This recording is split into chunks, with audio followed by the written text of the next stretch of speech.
Assalamualaikum warahmatullahi wabarakatuh. Waalaikumsalam warahmatullahi wabarakatuh.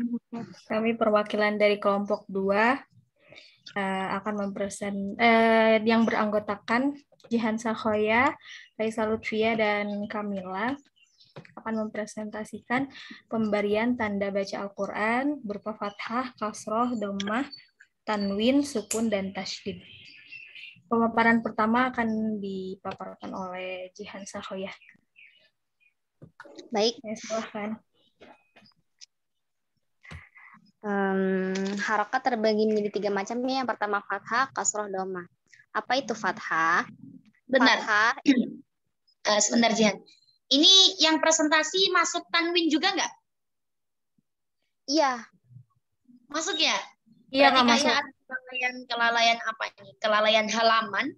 Sebenarnya yang Kak Iha maksudkan itu hanya harokat, fathah, kasroh, dhammah, kemudian sukun, kemudian apa satu lagi ya? Tasydid. Jadi tanwin itu masuk ke pembahasan 2 minggu lagi nanti. Hukum nun sukun dan tanwin. Jadi nanti ketika presentasi, siapa ini Jihan atau misalkan Kaisa, nanti ketika bab tanwinnya nanti nggak usah dibahas. Nanti insya Allah dibahas teman kalian di 2 minggu yang akan datang. Oh, iya Kak. Silakan. Iya Kak. Yang pertama fathah. Apa itu fathah? Fathah asal mulanya terbentuk dari alif kecil yang terbentang atau horizontal dari kanan ke kiri yang terletak di atas huruf yang berharokat seperti contoh tanda strip seperti ini.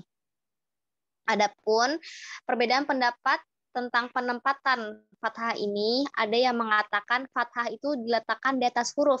Ada juga yang berpendapat fathah itu diletakkan di depan huruf, tetapi pendapat ini dianggap lemah. Oleh karena itu tidak disebutkan oleh pakar ilmu dabat. Adanya fathah yang dibentangkan atau berbentuk horizontal tadi agar tidak menyerupai bentuk alif. Selanjutnya, sebentar, fathah, dhammah. Selanjutnya, dhammah. Dhammah itu asal mulanya dari dhammah asal mulanya dari waw kecil. Dan ulama juga berbeda pendapat tentang penempatan dhammah.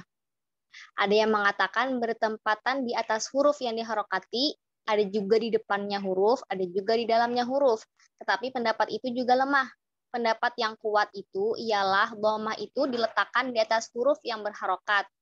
Dan karena tidak dijelaskan oleh pakar ilmu dabat, apakah menetapkan kepala waw atau membuangnya.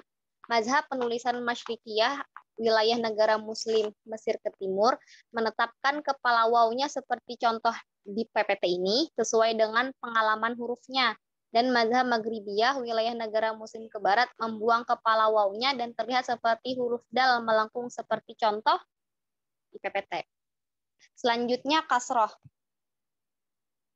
Kasroh asal muasalnya dari terbentuk dari huruf ya yang terpelintir, dikepang, dililit, dibengkokkan. Maksudnya ini adalah huruf ya yang dibalik ke belakang seperti contoh yang ada di PPT. Harokat kasrah itu diletakkan di bawah huruf yang diharokati. Cara menulisnya membuang ujung kepala ya-nya dan juga membuang titik pada huruf ya seperti contoh ini. Nah, ulasan tambahan terkait harokat. Ketiga harokat yang telah dibahas tadi mencakup setiap huruf-huruf yang dapat diharokati meliputi i'rab, bina, asal kata, nukilan atau murni bertemunya 2 huruf mati. Harokat ini berlaku kecuali pada fawatihus suwar atau huruf-huruf pembuka pada awal-awal surah. Sebagai contoh, alif, lam, mim, tha, ha, qaf berlaku kepada mushaf masyriki karena mereka tidak adanya tempat harokat pada huruf. Adapun mushaf maghribiyah, pengharokatan pada fawatihus suwar menggunakan tanda seperti layar pada huruf. Selanjutnya akan dilanjutkan oleh Kaisa. Kalau tanwin enggak ya? Sukun dan tasydid.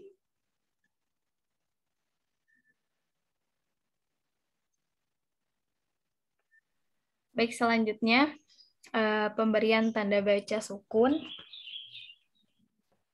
Perbedaan ulama ahli dhabat terhadap penulisan tanda sukun. 1. Mazhab ulama ahli naqad di Irak tidak membutuhkan tanda sukun dalam rosm atau penulisannya. Yang kedua, beberapa ulama ahli naqd lainnya membutuhkan tanda sukun dalam prosem atau penulisannya, dan mereka yang membutuhkan itu memiliki perbedaan baik tanda atau bentuknya dan juga peletakannya.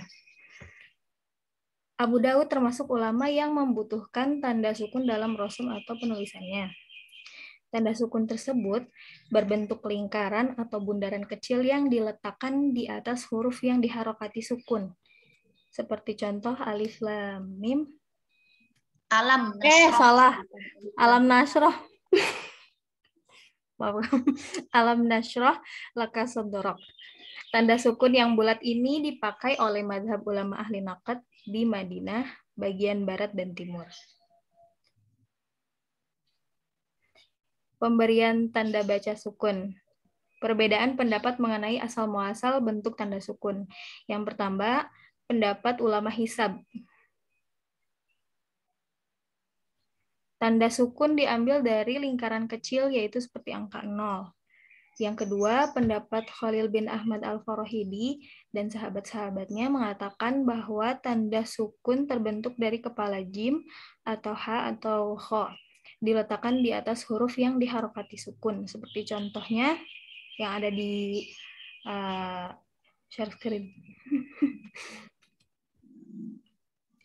Penjelasannya mengapa tanda sukun terbentuk dari kepala huruf jim atau ha atau kho, yaitu 1. Tanda sukun diambil dari kepala jim, yaitu diambil dari lafaz gimana ya Kak ya? Jazm, yang berarti terputus. Jazmun, yang berarti terputus atau terpotong. Dan pendapat tanda sukun diambil dari kepala huruf H, yaitu diambil dari lafaz istaroha, yang berarti ketika mengucapkan huruf sukun, berarti istirahat sejenak dari beratnya pengucapan atau jeda. Yang ketiga, pendapat tanda sukun diambil dari kepala huruf kho, yaitu diambil dari lafaz khafif, yang berarti huruf sukun lebih ringan daripada huruf yang berharokat. Ulasan tambahan terkait sukun. Pendapat ulama Madinah dan sekitarnya khusus ketika waqaf menandainya dengan huruf H yang terpisah seperti yang ada di PPT. Ada yang mengatakan juga seperti yang ada di PPT.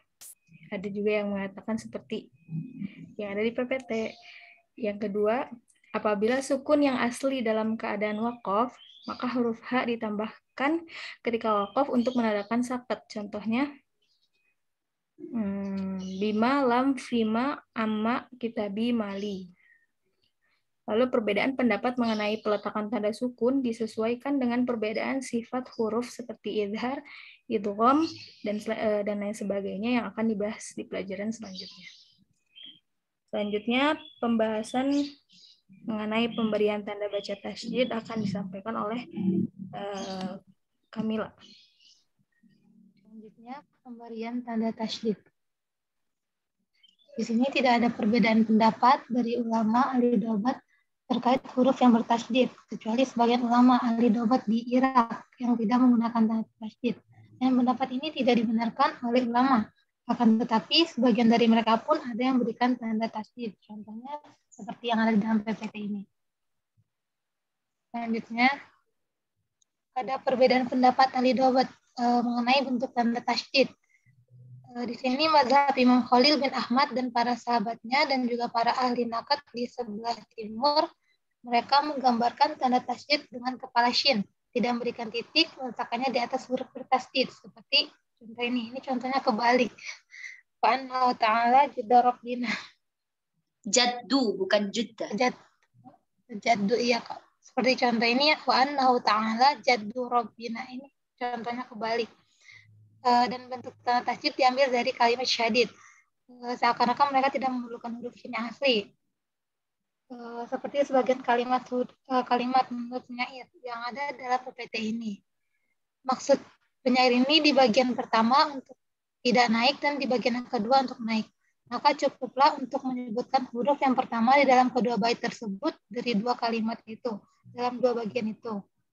Dan ini dipilih oleh Abu Daud untuk mengontrol harokat dalam huruf mat karena mereka sama.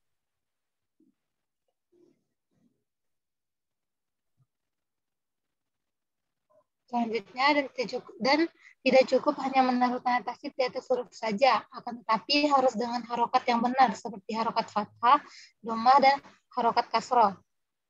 Meletakkan harokat fathah dan dhammah di atas huruf yang diberi harokat merupakan pendapat yang paling benar. Namun terdapat perbedaan pendapat dalam meletakkan tasydid, apakah meletakkannya di atas atau di bawah. Dan pendapat Adani dalam peletakan harokat fathah dan dhammah diletakkan di atas tanda tasydid seperti contoh di bawah ini. Dan gambaran peletakan fathah atau dhammah digabungkan dengan tasydid dari satu tempat di atas huruf yang diharokati, yang diberi tanda baca saja, dan menetapkan tanda tasydid yang diharokati agar supaya lebih dekat dengan huruf yang diberi tanda tasydid. Selanjutnya terdapat pendapat bahwasanya kasroh dan juga dhammah diletakkan di depan huruf dan tidak digabungkan dalam satu tempat pada huruf. Maka diletakkan dhammah di depan huruf yang berdampingan dengan tasydid dan meletakkan kasroh di bawah huruf. Contohnya yang ada dalam PPT ini. Kemudian pendapat lain, kasroh diletakkan di atas huruf dan di bawah tasydid seperti contohnya. Dan pendapat ini adalah pendapat yang lemah. Selanjutnya ada mazhab ahli nakat di Madinah. Mereka mengikuti pendapat ahli nakat di Andalusi. Keduanya condong berpendapat meletakkan di atas huruf ketika berharokat fathah dan terbalik ke bawah apabila berharokat dhammah dan berbalik ke bawah di bawah huruf apabila kasroh. Contohnya yang ada dalam PPT ini. Kemudian pendapat ini diambil dari huruf dal dari yang paling kuat.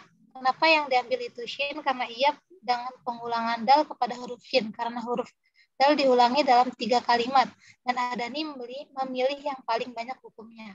Dan atas mazhab ini terdapat perbedaan pendapat dalam harokat huruf itu dengan adanya tanda tasydid. Selanjutnya ada 3 pendapat ulama ahli dabat. Pendapat yang pertama itu membatasi tanda tasydid apabila di dalam peletakan tanda tasydid terdapat penjelasan yang dimaksud dari harokat dan tasydid. Selanjutnya Abu Daud memilih menyimpulkan asal mulanya bentuk tanda tasydid dari dalam mushaf-mushaf yang lama, dan dia menemukan penjelasannya. Dan apa yang menghasilkan penjelasan di dalam menemukan penjelasan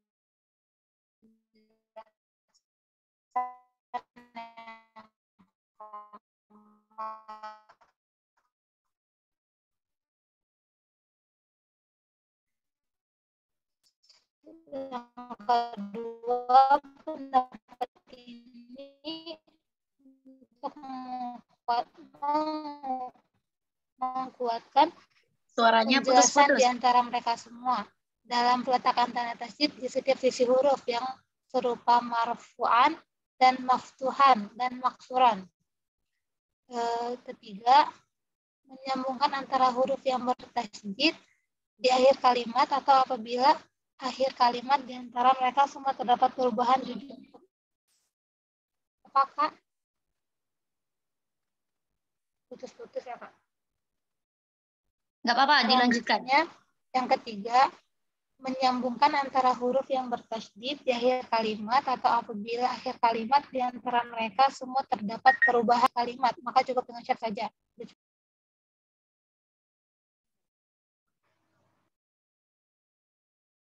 Selanjutnya saya kembalikan kepada moderator Aisyah Lutfiyah.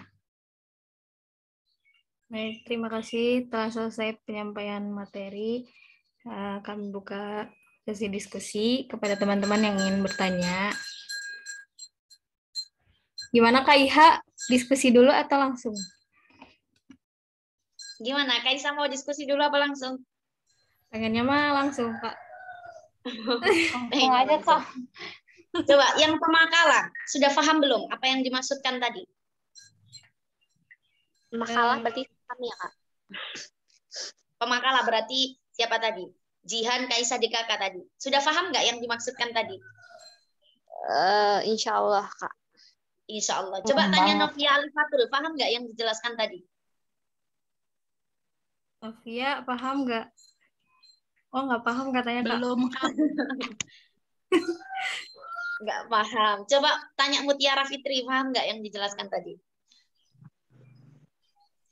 Ada yang belum sih, Kak. Gimana, Mutiara? Ada yang belum. Ada yang belum, Masya Allah. Berarti ada beberapa yang sudah paham. Oke, Kak Iha ambil alih aja ya, supaya tidak melebar kemana-mana. Kita mulai pembahasan yang di pertemuan ketiga ini, pemberian tanda baca harokat, fathah, kasroh, dhammah, kemudian sukun dan syiddah dengan baca suratul Fatihah. Semoga penjelasan pada siang hari ini bisa menambah khazanah keilmuan teman-teman terkait dengan ilmu syakal wa dhabat, supaya bisa dimudahkan juga dan bisa bermanfaat buat teman-teman semua. Ala hadhihi wa ala kulli niyatin shalihah. Al-Fatihah.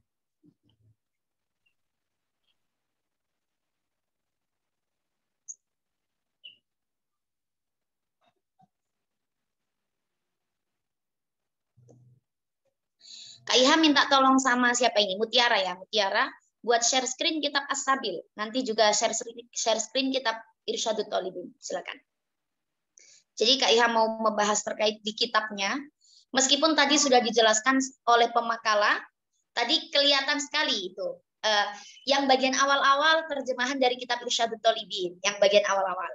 Kemudian yang bagian akhir-akhir itu diambil dari kitab As-Sabil. Benar apa enggak? Bener, Kak. Benar, Kak. Benar ya. Soalnya Bener kan ya? emang sama gitu, Kak. Bagian yang satu untuk harokat itu kan yang di asabil, yang di asabil itu kan dikit gitu, Kak. Ya, Sama. nggak apa-apa. Memang harus dikombin seperti itu. Jadi bisa diambil dari kitab As-Sabil atau Irsyadut Thalibin, atau bisa misalkan di kitab As-Sabil ada tambahannya begini nih. Di kitab Irsyadut Thalibin ada tambahannya seperti ini. Gitu. Kita ke harokat dulu, Mutiara. Harokat halaman 21. Itu kan sudah sukun.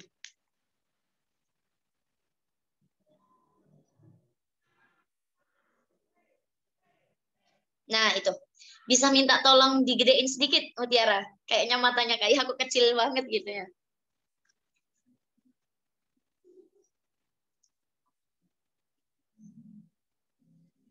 Cukup? Terlalu lah. Cukup. Bismillahirrahmanirrahim.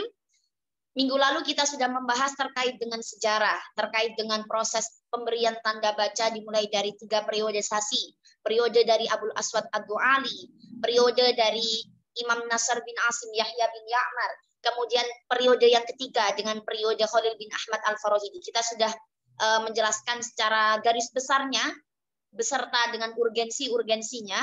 Nah, sekarang di pertemuan ini teman-teman sudah masuk di pembagian pemberian tanda baca terkait dengan harokat. Jadi nanti yang akan kita pelajari di sini adalah harokat fathah, kasroh, dhammah, kemudian harokat sukun, kemudian syiddah. Di situ bagaimana cara membubuhkan tanda bacanya. Dan prosesnya itu seperti apa? Apakah tinggal comot saja, atau misalkan ada kronologi penurunannya, atau seperti apa? Nanti kita bahas di sini. Bismillahirrahmanirrahim. Ini Kak Iha mau bahas kitab ya. Jadi kalau teman-teman ada kitab di situ bisa dicoret-coret sebagai bantu pemahaman lah. Al-harakatu salasatun, fathun wa dhammun wa kasrun. Harokat itu dibagi menjadi 3. Harokat fathah, harokat dhammah, harokat kasrah. Fal fathatu alifun saghiratun mabtuhatun mumtadatun minal yamini ilal yasari. Yang dimaksud dengan harokat fathah itu apa? Harokat fathah itu adalah terambil dari alif kecil, ya. Jadi fathah itu terambilnya dari alif kecil. Alif kecil. Alifun saghiratun, alif kecil, mabtuhatun, yang dibentangkan atau yang dimiringkan. Mumtadatun, panjang, minal yamini ilal yasari, dari kanan ke kiri. Jadi coba, kalau alif kan berdiri tegak ya, alif berdiri tegak, berdiri biasa. Tapi kalau misalkan harokat fathah itu dimiringkan, jadi itu berasal dari alif, berasal dari alif, tapi dikecilkan bentuknya. Jadi kalau harokat itu lebih kecil bentuknya daripada daripada alif gitu. Fal fathatu alifun saghiratun mabtuhatun mumtadatun minal yamini ilal yasari. Sampai situ bisa dipahami ya. Jadi asal muasal dari harokat fathah itu terambil dari alif kecil yang dibentangkan dari kanan ke kiri. Jadi dimiringkan gitu. Asalnya berdiri tegak jadi miring. Itu aslinya harokat fathah. Nah, kemudian bagaimana cara peletakan harokat fathah? Wa tawadda'u fawqal harfi al-muharraki biha hakadha. Wakila amamahu hakada. Nah, itu disebutkan bahwa harokat fathah itu diletakkan di atas huruf yang berharokat. Hakada, seperti yang ada contoh di situ ya. Siapa Mutiara minta tolong agak dimerahin atau di apa? Dikasih tanda lah terkait dengan harokat yang diletakkan di atas huruf. Yang hakada yang pertama itu ya. Hakada yang pertama. Watawadda'u biha watawadda'u fawqal harfil muharraki biha hakada. Seperti yang ada dalam contoh yang di slide itu. Di tengah-tengahnya, kemudian di atas huruf, ya. Wakila amamahu hakada. Ada yang menyebutkannya juga di depannya. Kalau di depannya itu hurufnya dulu, baru nanti ada harokatnya agak miring ke samping, agak ke samping, gitu. Jadi ini ada dua pendapat terkait dengan peletakan harokat fathah. Ada yang meletakkan di atas huruf tepat. Itu yang garis panjang pembatas di tengah-tengah itu ibaratkan huruf ya. Jadi misalkan itu huruf qaf. Di atasnya tepat itu ada harokat fathah. Itu pendapat yang pertama. Kalau pendapat yang kedua, amamahu, di depannya. Yang berarti tidak langsung tepat di atasnya, tapi di depannya. Seperti itu. Sampai sini bisa dipahami ya? Bisa, Kak. Benar ya? Kalau yang pemakalah insya Allah sudah ngelotok lah. Selain pemakalah yang jawab. Insya Allah, Kak. Insya Allah. Oke. Wa innama kanat mabtuhatan li alla taltabisu bil alif allati hiya asluha. Kenapa sih gitu? Pertanyaan gampangnya tuh begini. Kenapa kok alifnya itu dibentangkan gitu? Kenapa kok alifnya nggak diberdirikan saja? Gitu pertanyaannya. Wa innama kanat mabtuhatan li alla taltabisu bil alif allati hiya asluha. Karena untuk membedakan antara harokat fathah dengan alif yang menjadi asal dari tanda baca tersebut. Kalau misalkan diberdirikan berarti kan otomatis sama dengan alif. Padahal fathah itu merupakan juga bagian dari alif tapi dimiringkan. Seperti itu. Alasan kenapa kok dimiringkan, tidak diberdirikan saja. Kalau misalkan diberdirikan ya otomatis sama persis dengan alif gitu loh. Itu. Wa kanat saghiratan lil farqi bainahuma. Dan kenapa juga kecil? Nah, ini untuk membedakan juga bahwa kalau tanda baca itu penulisannya lebih kecil daripada rosem Utsmaninya. Itu. Tanda baca itu penulisannya lebih kecil dibanding dengan bentuk alifnya. Itu loh, untuk membedakan. Jadi perbedaan antara harokat fathah dengan alif, harokat fathah itu dibentangkan dari kanan ke kiri, tapi kalau alif itu berdiri tegak. Kemudian kalau harokat fathah itu lebih kecil bentuknya karena merupakan bagian dari tanda baca, kalau alif itu tegak berdiri dan agak panjang, maksudnya agak tinggi gitu kan. Tapi kalau harokat kecil karena diletakkan di atas huruf. Kemudian walitudhira maziyatul asli 'alal farqi, dan untuk menjelaskan keistimewaan dari asalnya tersebut, maksudnya menjelaskan terkait dengan proses awal dari pengambilan fathah dari alif kecil tersebut gitu. Dua paragraf ini bisa difahami atau ada yang tertinggal? Kalau misalkan Oh iya, Kaisa? Kalau misalkan asal muasalnya kan itu alif terbentang jadi dimiringin gitu, ada juga nggak Kak? Sebenarnya kan jadi miring gitu kan Kak? Maksudnya gimana Kaisa? Kan memang gimana seperti ya? itu gimana? Kan alif Kak, tapi alif terus kan jadi dimiringin gitu, jadi lurus. Tapi aku tuh nggak ngerti Kak, jadi biar ada asal muasalnya Kak, dimiringin kayak gitu kan jadi miring kan Kak ini Kak? Iya. Si alifnya. Memang seperti itu. Terus? Ya udah gitu aja Kak, ada asal muasalnya juga gitu. Kok jadi nggak berujung gimana? Kalau kata Gimana Kaisa? Ini pemakalah malah bingung ini gimana? Coba. Agak kepo juga Kak, maksudnya kan ini alif shagirah, alif kecil yang terbentang. Kalau terbentang otomatis kan berarti jadinya lurus kan Kak, seharusnya gitu, sejajar. Tapi kan ini dalam penulisannya jadi miring gitu kan Kak, jadi rada miring dikit. Ya. Nah, gitu. Oh, Kak. maksudnya seperti itu. Oke. Kan kalau alif alif tegak seperti biasa kan ibaratkan misalkan ini alif ya. Bolpen ini alif. Ini alif yang seperti biasa. Kemudian fal fathatu asluhu alifun shaghir. Fathah itu berasal dari alif yang dikecilkan atau yang alif kecil gitu kan. Jadi ini menjadi kecil. Kemudian mabetuhatan terbentang. Memang sebenarnya terbentang berarti murni seperti ini kan. Seperti ini ya. Mamdudatan yang panjang minal yamini ilal yasar. Tapi sifat dari mamdudatan, mabetuhatan mumtadatan, di situ tidak murni terbentang lurus, tapi dimiringkan seperti ini. Jadi ada miringnya sedikit. Itu asal dari alifnya seperti itu. Minal yamini ilal yasari, dari kanan ke kiri. Jadi dimiringkan, dibentangkan miring. Wa tawadda'u fawqal harfina, itu contohnya di situ ada. Contohnya agak miring kan ya. Bukan kayak lurus apa itu namanya? Lurus seperti yang tadi contohnya. Contoh di PPT sepertinya lurus terus, nggak ada miring-miringnya. Di kitab iya, sebelah Kak, horizontal kok gitu. strip gitu ya, Kak.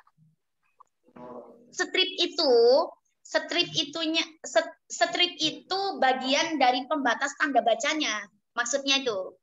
Jadi setiap misalkan ada tanda baca di sini kan ada stripnya tuh. Stripnya dulu tuh. Baru di atasnya huruf, itu baru harokat fathah. Di bawahnya strip, harokat kasroh. Seperti itu. Nah, untuk yang di Irsyadut Thalibin, itu kurang harokatnya yang di atas stripnya. Tapi kalau yang di Asabil, di situ dijelaskan. Kemudian yang di Asabil yang kitab asli juga dijelaskan. Seperti yang di slide ini. Yang di Asabil yang kitab asli, Asabil yang fotokopi, itu juga ada seperti itu. Kalau yang di Irsyadut Thalibin hanya strip pembatasnya saja. Ya, itu. Yang benar yang ini, nanti ditambahin ya. Penjelasan teman-teman ketika cuma strip aja, itu ditambahin atasnya ada miring. Ada alif terbentang miring. Gitu. Sampai sini ada yang ditanyakan? Atau bingung? Atau ada yang tertinggal? Kayaknya nggak mau lanjut dulu. Ketinggalan di kitab yang sebelah itu tadi dikit. Kakak. Gimana? Siapa tadi Jihan? Berarti kitab yang di sebelah itu kurang ya, Kak ya? Iya, jadi memang ada beberapa yang terkadang kurang titik, kurang tanda, seperti itu. Siapa tadi? Astri? Iya, Kak. Tadi Gimana yang belum paham? Bukan belum paham, tapi tiba-tiba tadi pas mau nyatet di otak tuh udah hilang gitu, Kak. Masya Allah. Ini, Kak, yang perbedaan antara harokat fathah sama alif belum ditulis. Oke. Ini yang paragraf kedua. Wa inna makanat mabutuhatan. Coba pemakalah dari siapa tadi? Jihan. Ini ada juga tadi yang di slide teman-teman. Wa inna makanat mabutuhatan li alla taltabisu bil alif allati hiya asluha. Coba Jihan. Intinya aja ya, Kak ya? Iya, nggak apa-apa, intinya aja. Sampai hiya asluha. Kenapa alif dibentangkan atau dimiringkan agar bisa membedakan harokat fathah dengan alif? Nah, itu. Kalau misalkan sama-sama berdiri, nanti itu ada anggapan bahwa itu alif kecil atau itu harokat fathah atau bagaimana, membuat kebingungan tersendiri ketika misalkan sama-sama diberdirikan atau ditegakkan gitu loh. Makanya harokat fathah dimiringkan atau dibentangkan dari kanan ke kiri. Itulah alasannya kenapa tidak sama-sama diberdirikan saja sih gitu. Misalkan seperti itu ya. Nah, itu untuk membedakan antara harokat fathah dengan alif. Itu berbeda dalam segi penempatannya, tapi kalau asal muasalnya sama. Seperti itu. Bisa difahami?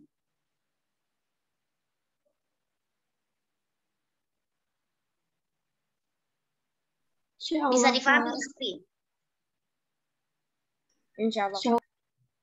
Insya Allah. Oke, kita lanjut ke harokat dhammah. Jadi kalau harokat fathah ada dua pendapat ya terkait dengan penempatannya. Ada yang di depan huruf, ada yang di atas huruf. Seperti yang contoh di situ, yang contoh pertama. Ada yang di depan huruf. Nah, yang kita pakai atau yang kita praktikkan dalam keseharian, dalam mushaf-mushaf kita, itu merupakan yang contoh yang pertama, yang itu ditunjuk sama Mutiara itu ya, contoh yang pertama. Itu. Sedangkan contoh yang kedua, nanti di kitab Irsyadut Thalibin itu disebutkan, wahadha qaulud dhaif, bahwa yang pendapat yang kedua ini merupakan pendapat yang dhaif, atau pendapat yang lemah, dan jarang dipakai. Jadi yang dipakai itu adalah penempatan harokat fathah di atas huruf yang berharokat. Itu ya, kesimpulan dari harokat fathah. Kemudian sekarang harokat dhammah. Wa dhammatu wawun shaghiratun wa tawadda'u fawqal harfi al-muharraki biha hakada. Ada contohnya, waqila amamahu hakada, waqila fihi hakada. Nah, kalau tadi fathah sudah jelas nih, sudah selesai kita pembahasan fathah. Sekarang dhammah. Dhammah itu terambil dari kalimat apa sih gitu loh. Dhammah itu asal muasalnya dari apa?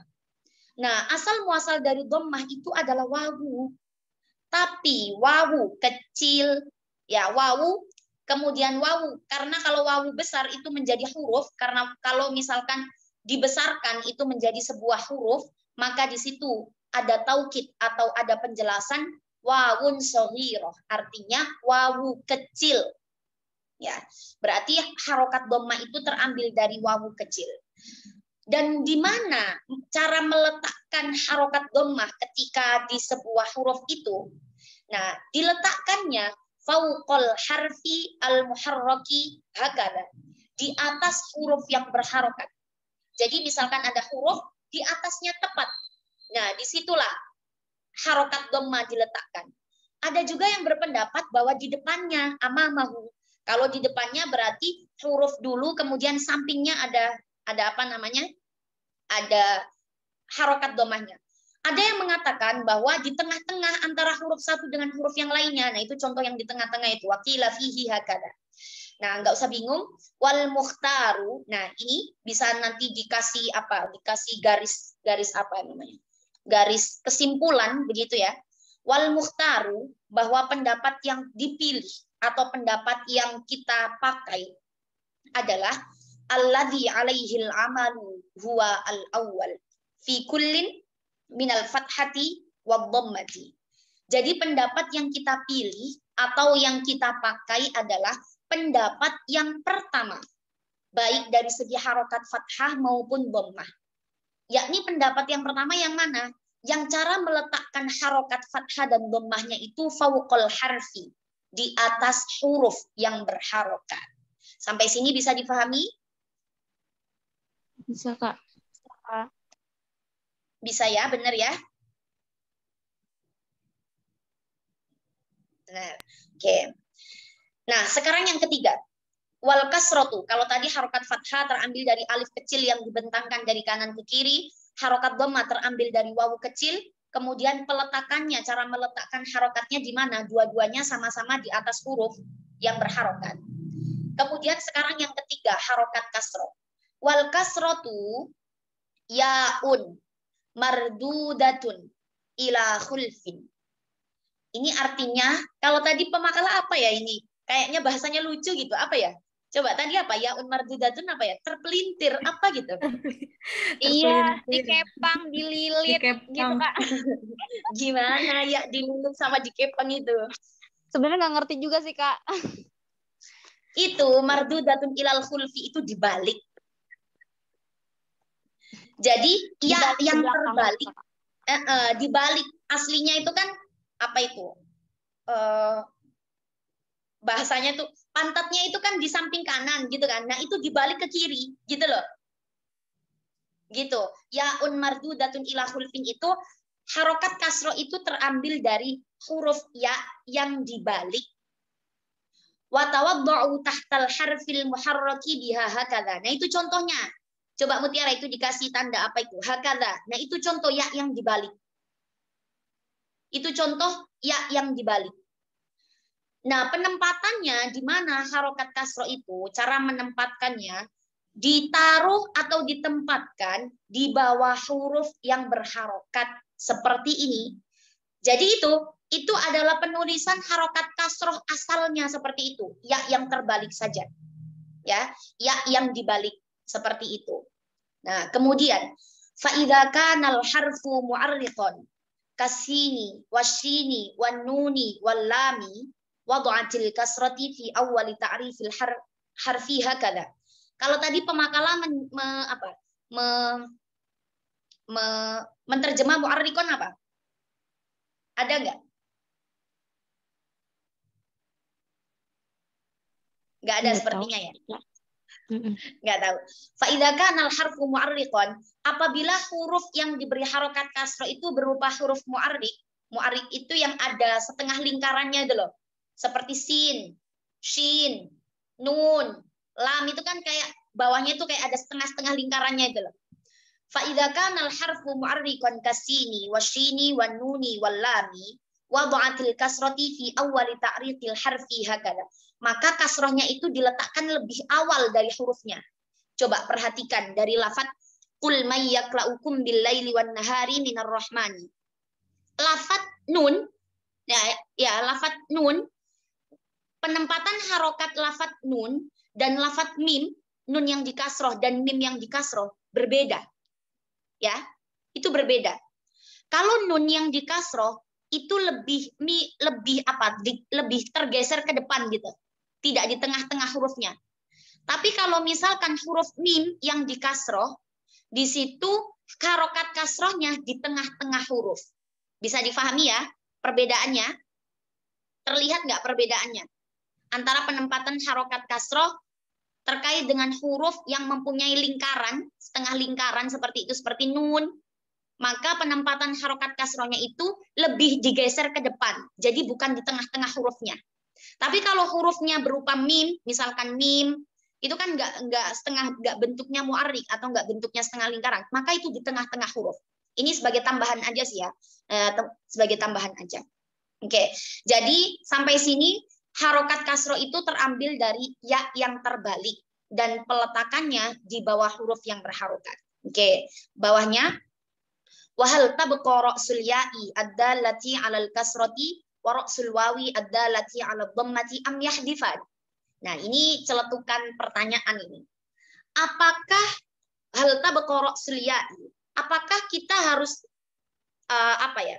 tetap menetapkan kepala ya yang menunjukkan harokat kasroh, wa ra'sul wawi ad-dallati 'ala dhammati, dan kepala wawu yang menunjukkan harokat dhammah, atau kedua-duanya itu dihapus? Nah, itu pertanyaannya. Maksudnya begini. Aslinya kan harokat dhammah kan wawu, harokat kasroh kan ya. Apakah kepala-kepala dari setiap huruf wawu dan ya itu dihapus atau ditetapkan? Nah, itu pertanyaannya. Al-amalu ala hadfi ra'sil ya'i wa hadfi nuqtatiha. Nah, ini yang sering kita pakai, bahwa asal dari kalimat kasroh itu merupakan huruf ya yang dibuang kepalanya dan dibuang titiknya. Jadi hasil akhirnya harokat kasroh hanya seperti garis di bawah huruf saja, karena sudah dibuang ya-nya, titiknya dibuang, kepala ya-nya dibuang, jadi tinggal garis di bawah saja. Nah, itu. Ammal wawu famadhabul magharibah hadfu daratiha fatusiru kadalin muawwijah hakada. Adapun huruf wawu yang terambil harokat dhamma yang terambil dari wawu, menurut madhab magharibah itu membuang buletan wawunya atau kepala wawunya. Maka ketika kepala wawunya sudah dibuang, maka itu seperti huruf dal. Coba agak di-scroll ke bawah, Mutiara. Nah, hakada seperti dal itu. Itu kan kalau misalkan kepala wawunya belum itu sudah dibuang. Tapi kalau belum dibuang kan ada buletannya menjadi wawu. Tapi kalau sudah dibuang, berarti buletan untuk wawunya nggak ada, tinggal huruf dal saja. Ini namanya pendapat ya. Ini namanya pendapat. Jadi kalau misalkan terkait dengan pembelajaran seperti ini tuh pasti banyak pendapat.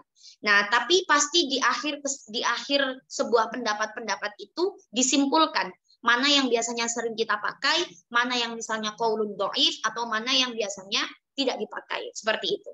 Nah, di bawahnya. Wa madhabul masyariqati baqa'uha bikamaliha wa 'alaihil amal. Dan ini pendapat yang kita pakai. Pendapat yang kita pakai itu, huruf wawunya itu tidak dibuang kepalanya. Itu yang menjadi harokat dhammah. Kemudian huruf ya yang menjadi harokat kasroh itu dibuang kepalanya dan dibuang titiknya.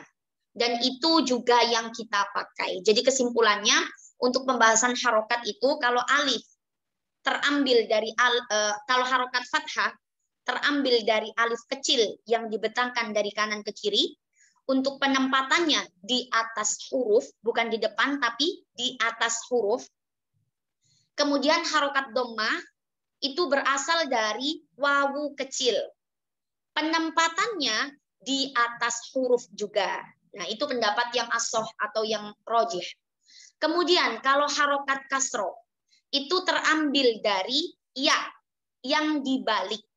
Kemudian tidak cukup sampai di situ. Ketika ya dibalik, kepala ya-nya dibuang, kemudian titiknya ya dibuang, maka hanya tertinggal thread-nya saja kan, tertinggal kayak garisnya saja. Nah, itu diletakkan di bawah huruf. Itu kesimpulan dari pembubuhan tanda baca fathah, kasroh, dan dhammah. Ada yang ditanyakan, silakan. Mudah atau semakin sulit atau semakin bingung? Kayaknya wajah-wajahnya masih bingung ini. Miftah bingung atau gimana Miftah?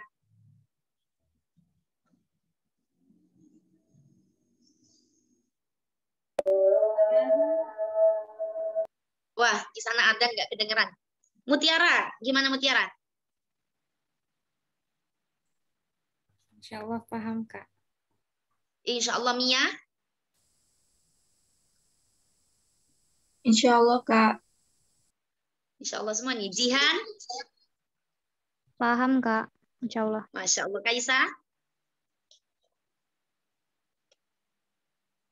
Wah, nggak ada ini. Kemana ini? Ke kamar mandi mungkin. Minha?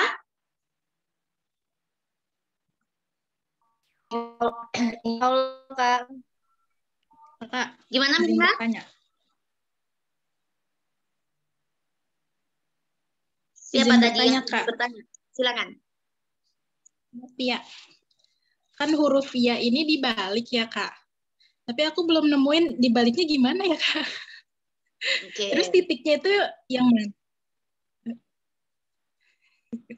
Coba Mutiara bisa ya, yang itu dikasih apa? Dikasih tanda merah atau apa gitu? Nggak bisa dikasih tanda, Kak. Nggak bisa. Sepertinya bisa di apa ya? Di attention atau apa itu? Apa not? Nah, gini, Novi, nggak apa-apa. Bentuk ya yang biasa itu kan seperti huruf ya yang biasanya kita pakai itu kan ya.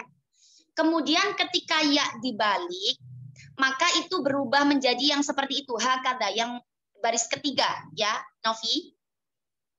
Yang seperti baris ketiga itu sudah ya yang terbalik.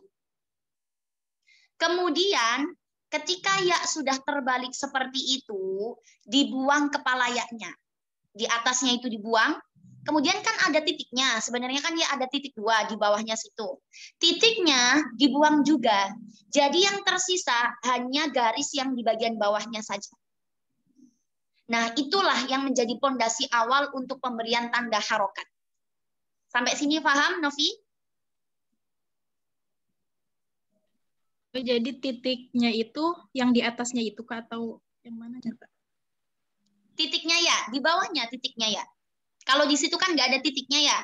Kalau di situ kan nggak ada titiknya, contohnya di situ. Tapi titiknya itu di bawah kepalanya ya. Biasanya kan ada titik di bawah kepala ya. Nah, itu titiknya dihapus, kepalanya juga dihapus. Jadi tinggal thread begitu saja, kayak garis panjang gitu aja. Nah, itulah yang menjadi pondasi awal pemberian harokat. Jadi garis panjang itu kemudian ditaruh di bawah huruf. Oh, jadi kepalanya itu yang atas curugnya itu ya, Kak? Iya, itu kepala. Bisa difahami ya, Novi ya? Roksul ya'i, itu kepala huruf ya-nya. Gitu. Makasih, Kak. Ada lagi yang ditanyakan? Apa? Kak, izin bertanya.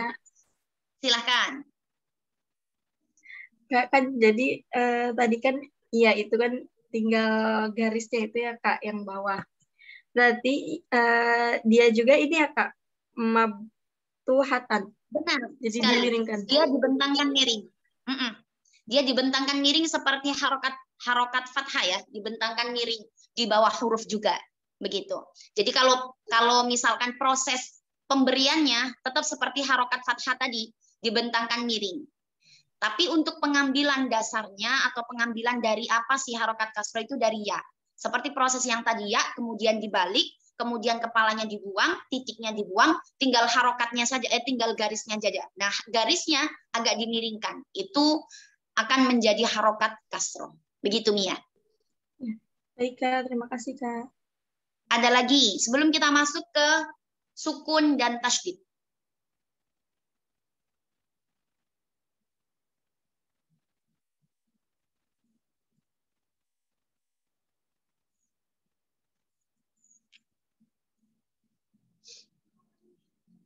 Ada lagi? Kalau nggak ada bisa kita masuk ke hukum sukun dan tasydid. Coba silakan Mutiara. Bawahnya di situ ada sukun dan tasydid. Oh, sebelum ke sukun, coba pindah ke kitab Irsyadut Thalibin. Irsyadut Thalibin yang bab harokat juga. Silakan. Biar teman-teman tahu perbedaannya terkait dengan istinbat dalil.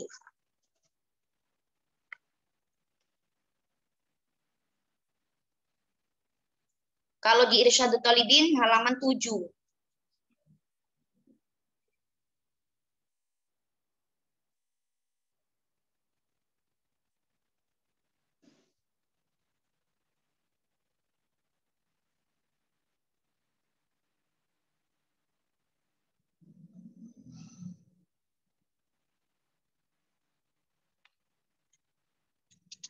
Oh, bukan, berarti halaman berapa ya? Kurang ke bawah. Halaman 9, Tir. Halaman 9 ya. Nah, itu. Nah, inilah perbedaan antara dua kitab biar kita bisa membedakan. Sebenarnya tujuannya sama atau isi yang dikandung juga sama. Cuma terkadang ada sedikit penguatan. Kalau di kitab ini nanti seperti ini bunyinya. Kalau di kitab yang satunya tadi seperti ini. Contoh, ini nanti kalau misalkan perkataannya masih sama dengan yang tadi di kitab yang pertama, Kak Iha langsung skip aja. Al-faslul awal fi alamati kullin minal harakati wat tanwin. Tanda harokat dan tanwin. Al-harakatu salah satu anwa'in fathatun wa kasratun wa dhammatun. Harokat ada 3, fathah, kasrah, dhammah. Fal fathatu alifun saghiratun mabtuhatun mumtadatun minal yamini ilal yasari hakala. Ini alif kecil yang dibentangkan dari kanan ke kiri seperti ini. Nah, ini kurang adanya tanda ya. Nanti dikasih tanda di atasnya, tanda harokat fathah.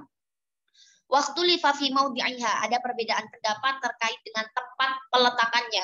Faqila fauqal harfil muharrak, di atas huruf yang berharokat, wa alaihil amal. Nah, ini apa ya?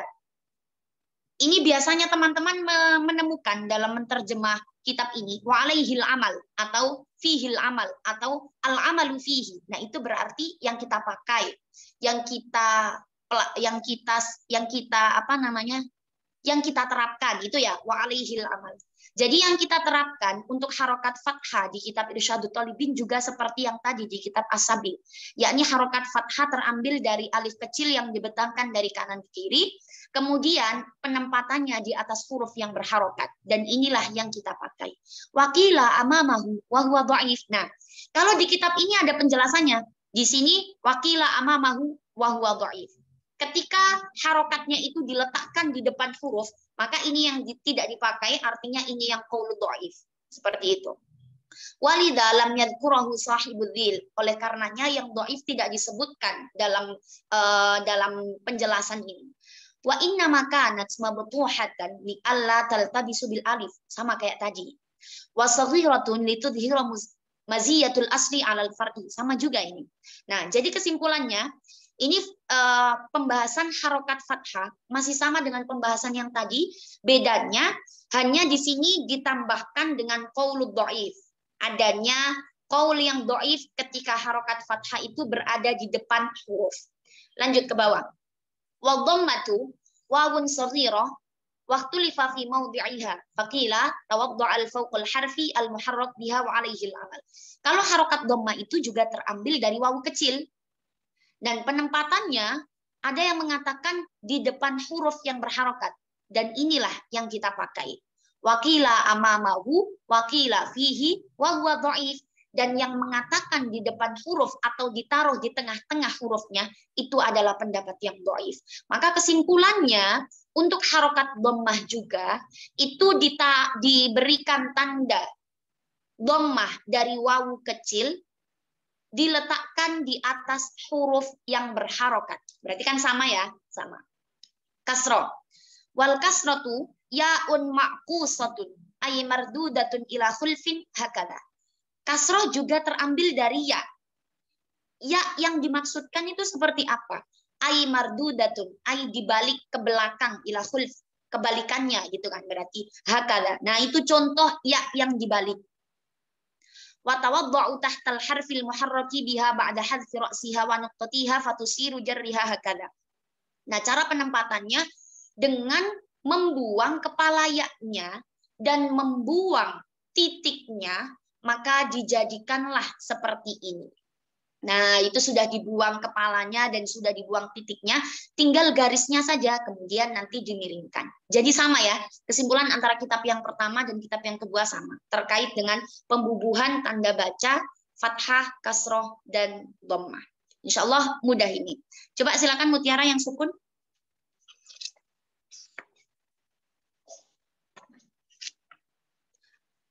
Yang di kitab satunya saja, yang di kitab apa namanya? Kitab As-Sabil.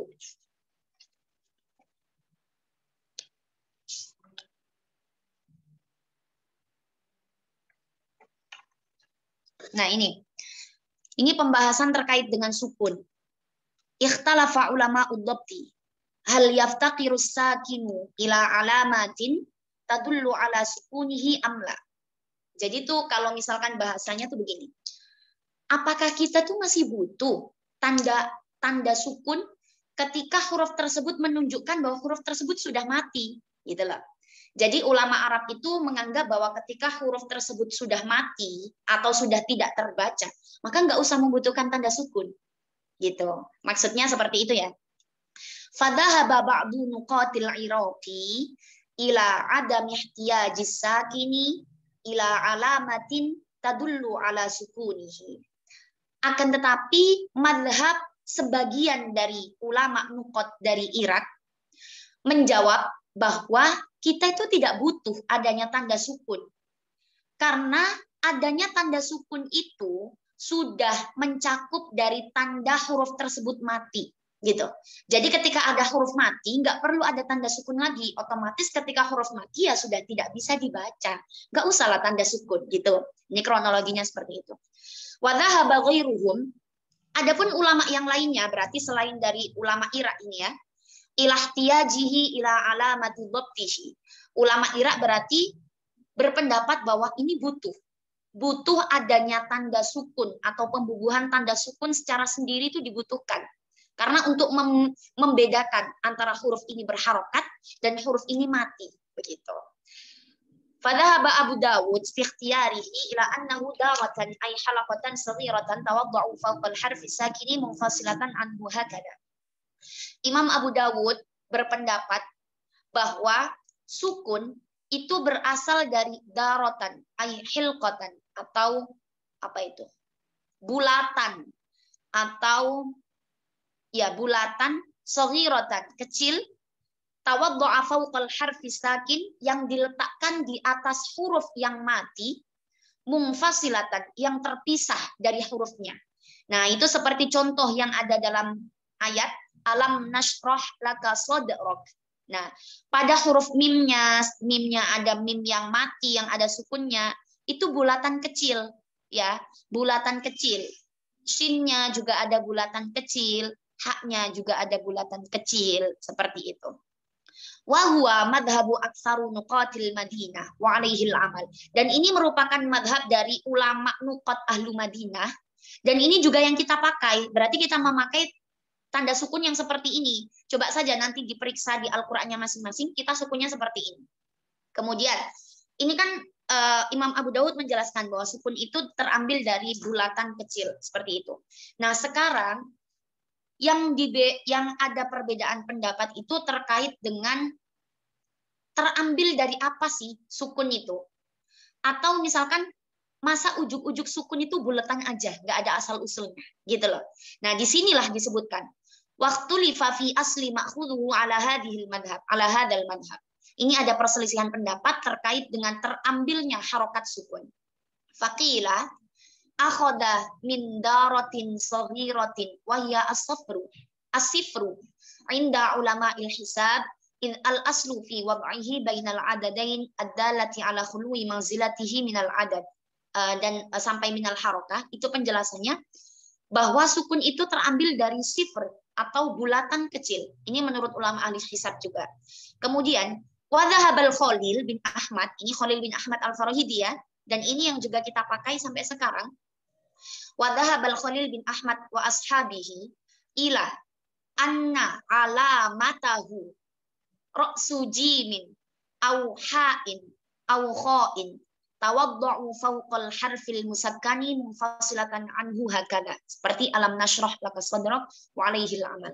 Ternyata menurut Imam Khalil bin Ahmad al-Farahidi, sukun itu terambil dari kepala jim, kepala ha, dan kepala kho yang diletakkan di atas huruf yang mati, yang terpisah. Coba itu diperhatikan, yang alam nashrah.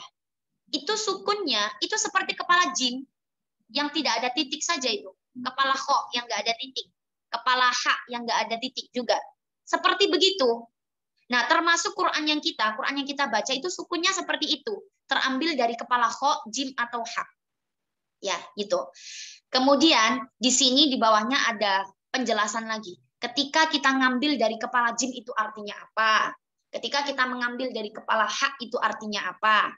Ketika kita mengambil dari kepala kho itu artinya apa? Nah, ada terjemahan masing-masing. Waktu lifa fi asli ma'khudhihi ala hadzal madhhab faqila ra'sul jim. Nah, yang mengatakan bahwa sukun itu ra'sul jim atau kepala jim, coba ke bawah lagi. Akhadtu min lafzi jazmun. Nah, ternyata asal muasal dari sukun yang terambil dari kepala jim itu, jimnya itu singkatan dari jazmun. Nah, jazmun. Nah, jazmun itu artinya apa? Berhenti kan? Jazmun atau berdiam. Wala'alla dzalika wallahu a'lam annal jazma ma'nahu al-qat'u. Sesungguhnya jazm itu artinya memutus. Al-qat'u itu memutus. Nah, yang dimaksudkan berarti memutus, berarti sukun itu diartikan memutus. Wa fis sukuni qat'ul harakati an ittisaliha bil harfi. Tadi yang pemakalah mengartikan apa ini? Yang terkait dengan wa fis sukuni qat'ul harakati an ittisaliha bil harfi. Apa coba? Jihan dan teman-teman.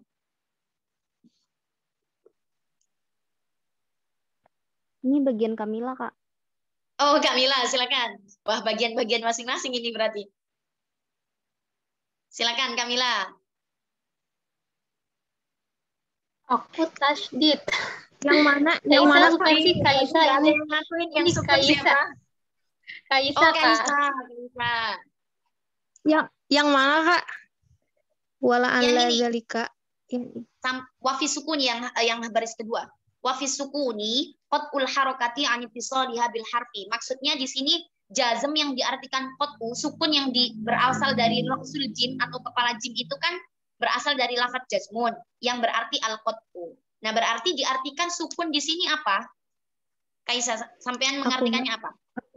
Wa fi sukuni qat'ul harakati an ittisaliha bil harfi. Nggak aku artiin, Kak. Oh, nggak diartiin. Nggak diartiin. Kelihatan ini berarti nggak diartikan ya. Oke, jadi yang dimaksudkan sukun itu diambil dari kepala jim itu yang berasal dari jazmun, diartikan seperti al-qat'u. Maksudnya, harokat sukun itu bisa memutus atau memberhentikan harokat yang satu dengan harokat yang lain. Itu loh yang dimaksudkan. Ya. Wa fis sukuni qat'ul harakati an ittisaliha bil harfi. Bahwa ketika ada sukun itu bisa memutus atau memberhentikan harokat yang sebelumnya berharokat dan setelahnya berharokat.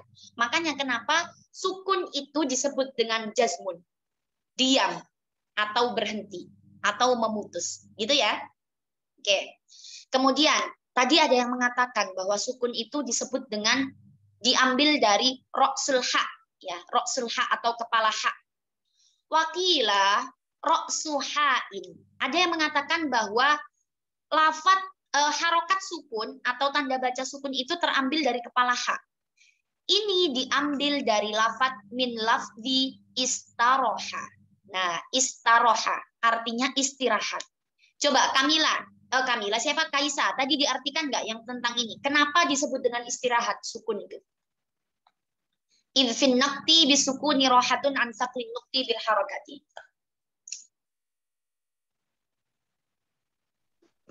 Kenapa istaroha? Berarti kita mengucapkan huruf sukun berarti istirahat sejenak dan dari beratnya pengucapan atau jeda gitu Kak, aku ngerti. Nah, berarti ada jeda. Artinya ketika ada sukun itu kita ada jeda mengucapkan huruf. Makanya kenapa hurufnya harokat sukun itu terambil dari kepala ha yang berarti istaroha, yang artinya istirahat atau jeda mengucapkan harokat yang lain. Itu loh maksudnya. Jadi ada alasannya masing-masing ya. Yang terakhir, wakila ra'su kho'id. Ada yang mengatakan bahwa sukun itu terambil dari kepala kho. Dari lafaz apa? Khofifun, artinya ringan. Apa Kaisa? Coba dilanjutkan alasannya. Dari khofifun. Kenapa diambil dari kho, dari lafaz khofifun? Diambil dari lafaz khofifun yang berarti huruf sukun lebih ringan daripada huruf yang berharokat. Nah, makanya kenapa di situ disebut dengan khofifun, kho-nya itu khofifun, karena menganggap bahwa huruf sukun itu terambil dari huruf sukun itu lebih ringan cara mengucapkannya daripada huruf yang berharokat. Jadi di sini bisa diambil kesimpulan ya sama teman-teman. Terkait dengan tanda baca sukun, itu ada ulama yang mempertentangkan. Ada yang mengadakan atau ada yang memberikan tanda baca sukun, ada yang tidak. Gitu. Tapi yang kita pakai sekarang itu tetap diberi tanda sukun. Kemudian untuk tanda baca sukun tersendiri terambil dari kalimat apa itu banyak. Tergantung nanti teman-teman bisa berargumentasi di bagaimana gitu ya. Kalau misalkan terambil dari ra'sul ha, kepala ha, berarti dari lafaz istaroha, artinya istirahat atau jeda. Karena huruf sukun itu merupakan pergantian jeda antara dua huruf yang berharokat. Itu juga bisa. Ketika misalkan kita beralasan atau berargumentasi terkait dengan harokat sukun itu diambil dari kepala kho, dari lafaz khofifun. Karena apa? Karena huruf sukun itu lebih ringan daripada huruf yang berharokat. Itu alasannya. Kemudian ada juga yang mengatakan dari kepala jim, dari lafaz jazmun. Ya, tadi sudah disampaikan dari lafaz jazmun. Kenapa? Jazmun itu artinya berhenti atau memutus. Karena ketika ada sukun, itu juga memutus bacaan dari huruf yang berharokat ke huruf yang berharokat selanjutnya. Tergantung nanti teman-teman, ketika misalkan ada pertanyaan terkait dengan asal muasal tanda baca sukun, sesuaikan dengan argumentasi yang teman-teman inginkan. Gitu. Yang terpenting dalam kitab semuanya ada. Kemudian ini Kak Iha tambahkan, pernah nggak teman-teman mendengar sukun itu ternyata diambil dari buletannya mim? Pernah dengar? Atau enggak pernah sama sekali? Belum. Wah, Maisurahnya enggak pernah baca ini berarti ya. Maisurahnya enggak pernah dibaca. Oh iya Kak, di Maisurah. Benar ya? Pernah dengar? Pernah lihat? Pernah dengar. Pernah dengar. Di Baghdadi, Kak. Ada. Oh ya, di Baghdadi ada ya? Oh iya. Di Baghdadi ada. Di Baghdadi dan di Maisurah itu menjelaskan bahwa sukun itu terambil dari kepala mim dari lafaz jazmun. Nah, itu. Kepala mim jadi bulat, langsung bulat. Bulat nggak ada lubangnya. Itu terambil dari lafaz jazmun tapi mimnya. Jadi bulatan mimnya. Itu pendapat yang keempat. Nah, itu diambil dari kitab At-Tajwid Al-Musawwar.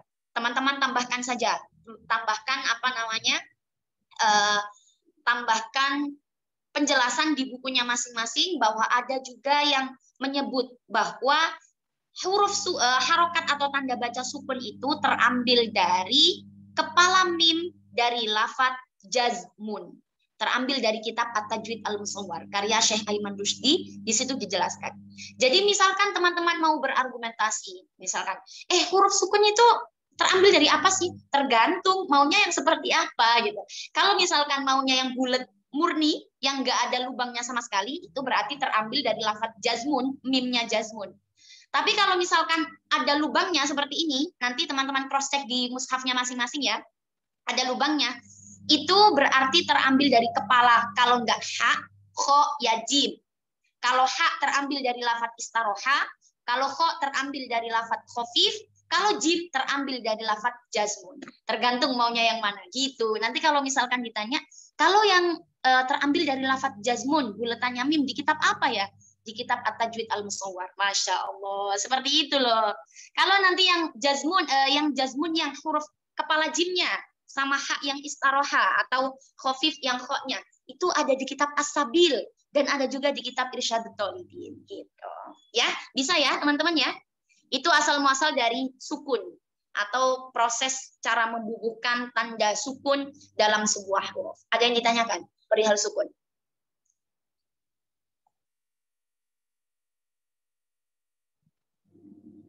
Wah, ini diam semuanya ini. Insya Allah paham, Kak. Insya Allah paham. Mia mewakili semuanya ya. Nanti kalau misalkan teman-temannya itu nanti bisa konsultasi ke Mia, Insya Allah paham. Gak tahu. Ya. Kak, maaf, saya Karim mau nanya. Ya, silakan. Kalau misalnya sukun itu kan kadang, kalau saya sendiri ya kadang ini nggak konsisten gitu. Kalau misalnya nulis kadang ada yang bulat terus ada yang kayak H juga gitu. Nah, itu nggak apa kan, Kak? Kalau konsistensi dalam penulisan sukun ya berarti harus konsisten, apapun itu harus konsisten. Misalkan ya, dalam segi nggak hanya penulisan, dalam segi bacaan saja. Misalkan kita pakai mat wajib mutasil dengan 4 harokat, ya semuanya harus 4 harokat.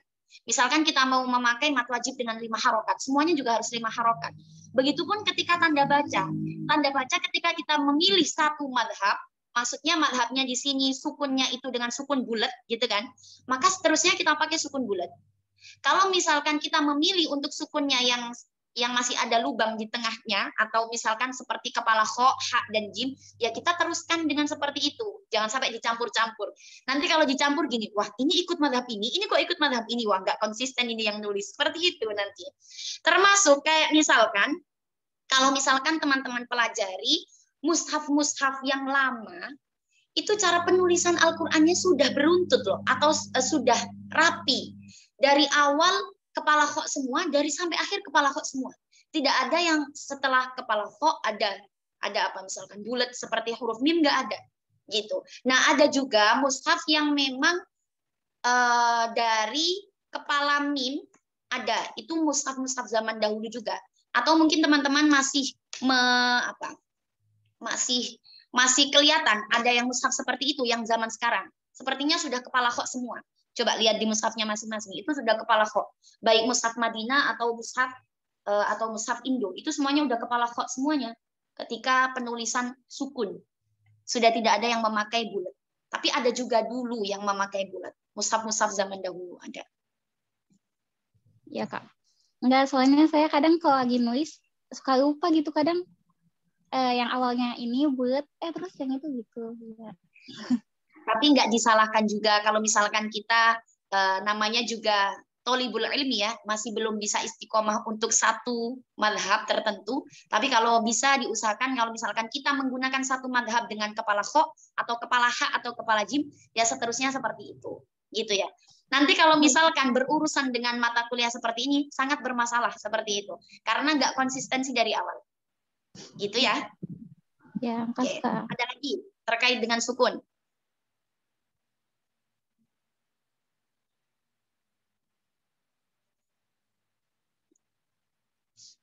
Gimana? Semakin bingung atau gimana ini? Atau semakin ya Allah Kak, kok begini banget ya pelajarannya? Makin ya Allah. Gimana Miftah? Berarti kayak kakak Iya, siapa ini? Kaisa. Oh, Kaisa, silakan. Maaf. Kak, berarti yang dari kepala Mimi ini mushaf mana yang pakai, Kak? Kalau mushaf mana yang dipakai, apa ya? Sekarang sudah memakai itu semua. Cuma, enggak. Mungkin ada yang, ini Kak ya, ada kumpulan besar-besar. Mungkin ada yang masih pakai itu.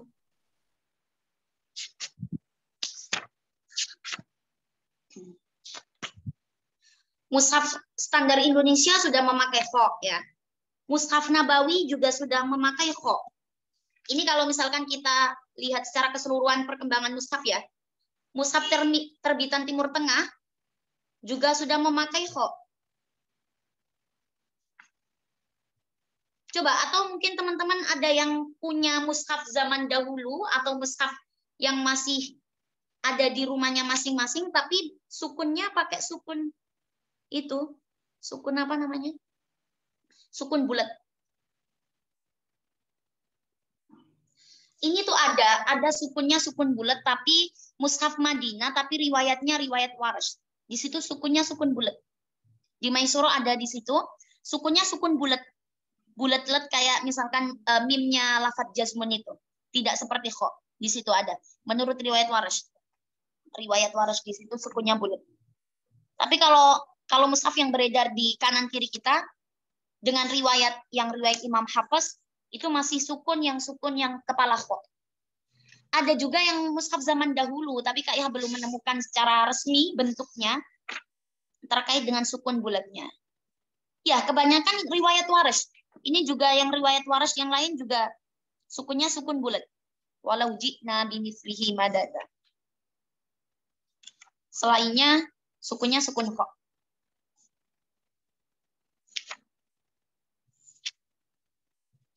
Ada lagi pertanyaan? Terima kasih, Kak. Miftah, tadi ada yang mau ditanyakan?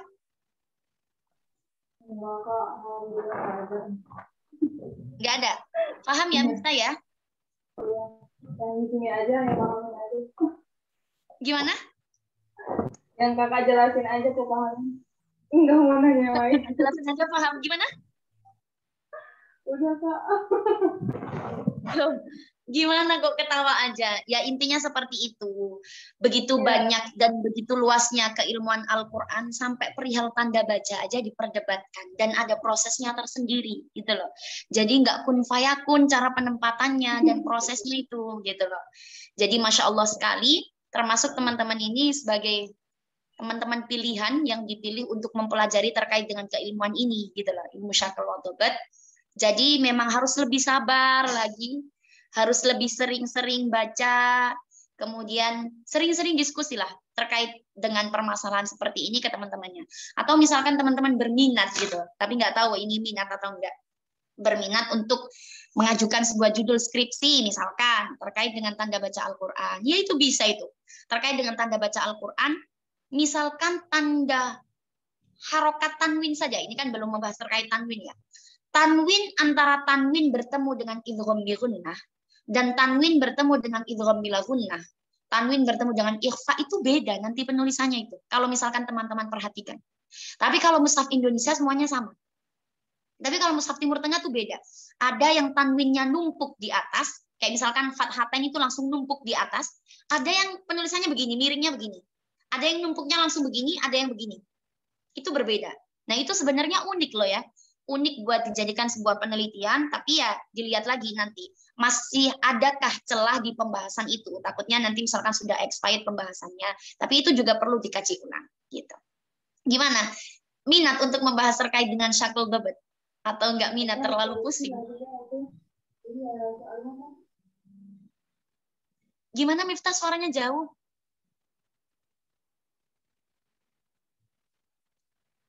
Ini insya Allah pembahasan satu lagi kan? Ya, silakan. Kayaknya harus teliti gitu Kak kalau penelitian syakal wal babat ini. Gimana? Harus Gimana? teliti banget. gitu Kak. Oh, harus teliti banget. Ya itu. Makanya kenapa ketika mempelajarinya saja kita harus teliti, kita harus sabar. Ya itu kuncinya, gitu loh. Sama seperti perihal ilmu qiraat gitu. Harus sabar, harus tekun seperti itu. Ya. Nah, ini kan pembahasannya masih ada satu, syiddah, ya, syiddah masih ada satu. Kan tadi kita masih membahas terkait dengan harokat, fathah, dhamma, kasroh, kemudian sukun. Insya Allah syiddah Kak Iha jelaskan di minggu depan. Soalnya ini waktunya sudah hampir jam 1, atau mau nambah? Ini tergantung teman-teman aja. Kalau mau nambah syiddah, Kak Iha tambah. Udah, kalau enggak, minggu depan. Sebelum teman-teman presentasi. Takut nggak masuk, Kak. Iya boleh Kak, boleh. Udah, kayaknya pemakalah harus lebih paham daripada teman-teman yang lain loh ya. Oke, Takut ya meluber udah. Kak. Nggak apa-apa. Sedikit demi sedikit, yang terpenting oleh-oleh apa ya? Oleh-oleh dari mata kuliah hari ini. Harokat itu kan ada 3. Fathah, kasroh, dhamma. Fathah itu terambil dari alif kecil yang dibentangkan dari kanan ke kiri. Penempatannya di depan huruf. Cukup itu saja, nggak apa-apa. Yang terpenting teman-teman sudah paham. Kemudian apalagi? Dhamma berasal dari wawu kecil. Penempatannya di atas huruf. Kemudian kasroh terambil dari ya yang dibalik, kemudian kepala ya-nya dibuang, titiknya dibuang, kemudian dimiringkan. Prosesnya seperti itu, ya. Penempatannya di bawah huruf. Kemudian sukun. Sukun itu ada yang mengatakan bahwa sukunnya itu bulat bundar dari lafadz jazmun, mimnya itu di kitab apa namanya At-Tajwid Al-Musawwar. Ada yang mengatakan bahwa sukun itu terambil dari kepala kho, kepala ha, dan kepala jim. Kalau kepala kho itu terambil dari lafadz khafifun, artinya ringan. Kalau kepala ha terambil dari kata istaroha, artinya istirahat atau jeda. Kalau terambil dari kata roksul jim atau kepala jim, terambil dari lafadz jazmun, yang artinya di situ artinya terputus atau diam, berdiam diri. Seperti itu. Cukup untuk pembahasan hari ini, tinggal teman-teman merespon pembahasan itu aja. Kalau selain-lainnya tadi ada intermezzo Kak Iha menerjemah atau menjelaskan yang lain, setidaknya yang poin terpenting itu teman-teman bisa paham. Gitu ya? Sepakat ya? Iya, Kak. Sepakat. Alhamdulillah. Semoga ada manfaatnya dari awal hingga akhir. Sepertinya teman-teman udah bingung. Untuk pembahasan syiddah, Kak Iha akan jelaskan sebelum minggu depan presentasi, sebelum teman-teman presentasi. Nah, yang minggu depan presentasi siapa?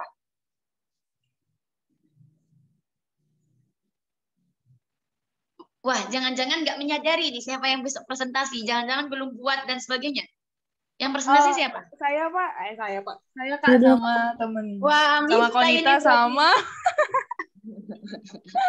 Jia Kak. Konita sama Najia Kak.